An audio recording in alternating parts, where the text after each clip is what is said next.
Aujourd'hui, on va parler d'un sujet super important pour ceux qui veulent vivre de leurs investissements en bourse. C'est la règle des 4%. C'est une méthode simple mais puissante qui te permet de savoir combien tu peux retirer de ton portefeuille d'investissement chaque année sans épuiser ton capital. Si tu rêves de vivre de tes revenus boursiers, cette règle pourrait être la clé pour toi. Alors c'est quoi exactement la règle des 4% et comment l'appliquer dans ta vie? C'est ce qu'on va voir dans cette vidéo. Alors partie 1, c'est quoi la règle des 4%? Donc la règle des 4%, c'est une méthode qui va te permettre de déterminer combien tu peux retirer chaque année de ton portefeuille d'investissement sans risquer de tout perdre. Le principe est très simple, tu vas voir. Tu peux retirer 4% de la valeur de ton portefeuille chaque année en supposant que tu aies un portefeuille diversifié. Ça va te permettre de couvrir tes besoins tout en préservant ton capital pour qu'il continue de croître à long terme. Pour te donner un exemple, si tu as un portefeuille de 1 million d'euros, selon la règle des 4%, tu peux retirer 40 000 euros chaque année et ça sans épuiser ton capital. Et si on fait 40 000 euros divisé par 12 mois, ça fait 3 333 euros. En gros, c'est ce que tu peux retirer par mois et c'est ce qui va te permettre de vivre tous les jours. Cette règle a été popularisée par le mouvement FIRE. FIRE qui signifie Financial Independence Retire Early. C'est un mouvement qui prône l'indépendance financière et la retraite anticipée grâce à l'investissement. Partie 2. Pourquoi 4%? Alors c'est une question qui revient souvent. C'est pourquoi 4%? Pourquoi pas 5? Pourquoi pas 6? Pourquoi pas 7? Eh bien, la réponse est simple. La règle des 4% repose sur des études statistiques et des simulations du marché qui montrent qu'en fait, retirer 4% par an permet à ton portefeuille de durer pendant 30 ans, même en tenant compte des fluctuations du marché. Les simulations basées sur la performance historique des marchés ont montré qu'un retrait de 4% par an, combiné à une allocation d'actifs diversifiés, comme des actions, des obligations ou de l'immobilier, permet de générer suffisamment de rendement pour faire face à l'inflation et aux baisses de marché. Bien sûr, ce n'est pas garanti à 100%, mais cette approche s'est avérée fiable pour une majorité d'investisseurs. Partie 3. Comment appliquer la règle des 4%? Maintenant, on va voir concrètement comment tu peux appliquer cette règle à ton propre portefeuille. En 1, calcule ton capital nécessaire. Pour savoir combien tu peux retirer chaque année, commence par estimer combien tu as besoin pour vivre.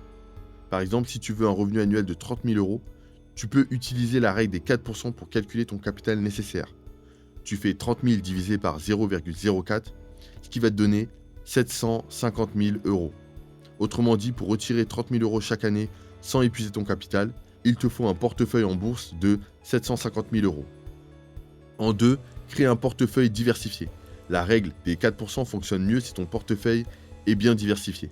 Ça signifie qu'il doit contenir des actifs variés, comme des actions, des obligations, des ETF, des SCPI, etc. L'objectif est de réduire le risque global tout en permettant une croissance régulière de ton capital. En 3, investis à long terme. La règle des 4% fonctionne à long terme, donc il est important de rester investi et de ne pas paniquer lors des baisses de marché. En suivant un plan d'investissement discipliné et si possible programmé, tu peux traverser les périodes difficiles sans compromettre tes objectifs. Partie 4, les avantages et les limites de la règle des 4%. La règle des 4% présente plusieurs avantages mais aussi des inconvénients. On va commencer par les avantages. Le premier avantage, c'est la simplicité. C'est une méthode facile à comprendre et à appliquer. Donc tu n'as pas besoin de calculs complexes.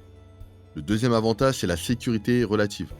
En suivant cette règle, tu minimises les risques d'épuiser ton capital trop tôt, même en cas de récession ou de crise économique. En 3, tu as une indépendance financière. Si tu as accumulé suffisamment de capital, la règle des 4% te permet de vivre de tes investissements et de ne plus dépendre d'un travail salarié. Donc voilà pour les avantages, maintenant on va voir les inconvénients. Dans les inconvénients, le premier c'est le marché volatile. La règle des 4% repose sur des données historiques. Maintenant, les marchés peuvent fluctuer davantage et des baisses prolongées peuvent affecter tes revenus. L'inflation peut réduire la valeur de ton capital et de tes revenus, d'où l'importance de prendre en compte l'évolution des prix dans ton plan de retraite. En 3, une personnalisation est nécessaire. Pourquoi? Parce que chaque situation est différente. Si tu as des besoins spécifiques, par exemple des soins de santé coûteux ou des projets importants, la règle des 4% peut ne pas être adaptée à 100%. Partie 5. Est-ce que la règle des 4% est faite pour toi? Ici, on va voir si c'est adapté à ta situation. Pour ça, il faut te poser 3 questions. La première, c'est: est-ce que tu es prêt à vivre avec un capital investi? Si tu veux générer des revenus de manière passive et stable, cette règle peut être une bonne base. La deuxième question, c'est: as-tu suffisamment de capital pour appliquer la règle? Si tu n'as pas encore assez d'économies, la priorité sera de développer ton portefeuille à travers de l'épargne et de l'investissement intelligent. Et la troisième question, c'est: est-ce que tu es à l'aise avec l'idée de retirer une part de ton capital chaque année ou chaque mois?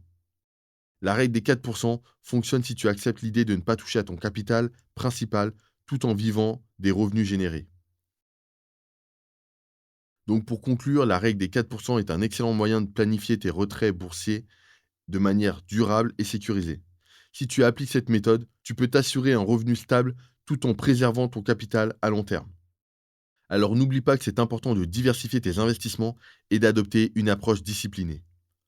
Donc voilà, c'est tout pour cette vidéo. Tu peux cliquer sur la vidéo qui apparaît à l'écran pour plus de conseils. En description, tu as des liens pour commencer à investir. Clique sur j'aime, abonne-toi et bon courage pour tes investissements.